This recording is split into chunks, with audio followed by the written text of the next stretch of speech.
పొదిలి పర్యటనలో నిరసనల పేరిట ఉద్రిక్తతలకు కారణమైన వాళ్ళను వదిలేసి అమాయక ప్రజలపై రైతులపై కేసులు పెట్టాడని మాజీ ముఖ్యమంత్రి జగన్ ఖండించారు. ఎక్స్ వేదికగా సీఎం చంద్రబాబుపై మండిపడ్డారు. రైతులను పరామర్శించే ఈ కార్యక్రమానికి సంఘీభావంగా దాదాపు 40,000 మంది రైతులు ప్రజలు తరలివస్తే తాము వెళ్తున్న మార్గంలో 40 మంది టీడీపీ కార్యకర్తలను పెట్టి వారిని ఉసిగొల్పి రాళ్లు విసిరి గలాటా చేయించారని ట్విట్టర్లో పేర్కొన్నారు.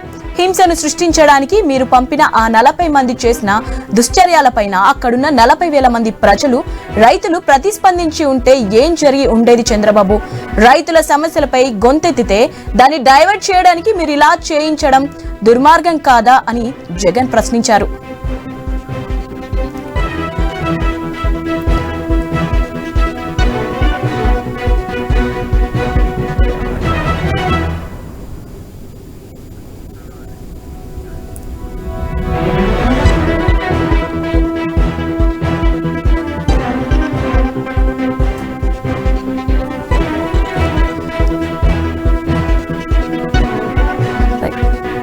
రైట్, మనం ఐ న్యూస్ స్క్రీన్ పైన చూస్తున్నాము. వైఎస్ జగన్మోహన్ రెడ్డి గారు ట్విట్టర్ లో పోస్ట్ చేశారు.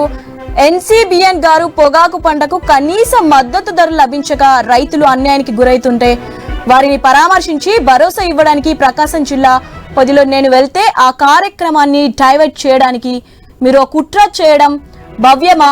రైతులకు పరామర్శించి ఈ కార్యక్రమానికి సంఘీభావంగా దాదాపు 40,000 మంది రైతులు ప్రజలు తరలివస్తే మేము వెళ్తున్న మార్గంలో మీరు 40 మంది టీడీపీ కార్యకర్తలను పెట్టి వారిని ఉసురుగొల్పి రాళ్లు విసిరేలా గలాటా చేయించారని మనం చూస్తూనే ఉన్నాము. ట్వీట్ చేశారు జగన్మోహన్ రెడ్డి గారు.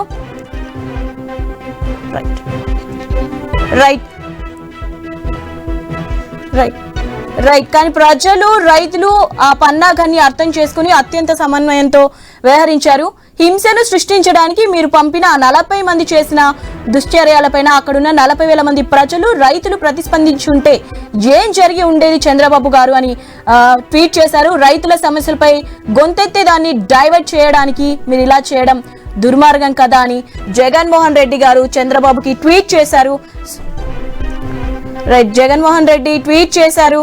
పైగా ఉల్టా రాళ్లు మీ వాళ్ళు విసిరితే మేము ఉసిగొల్పి మీ కార్యకర్తలకు గొడవలు చేసే ప్రయత్నం చేస్తే అన్యాయంగా రైతులపై ప్రజలపై కేసులు పెడతారా? ఆ కార్యక్రమానికి వచ్చిన రైతులను ప్రజలను రౌడీలుగా అభివర్ణించడం మీ దిగజారుడు తనం కదా అంటూ చంద్రబాబు గారు రోమ్ చక్రవర్తి హీడల్ వ్యాఖ్యానించినట్టుగా ఆ రైతుల సమస్యలను పట్టించుకోకుండా తిరిగి వారిపైనే ఎదురు కేసులు పెట్టడం మీకు మాత్రమే చెల్లుతుందని జగన్మోహన్ ట్వీట్ చేశారు. చంద్రబాబు కోసం మనం స్క్రీన్ పైన చూస్తూనే ఉన్నాము.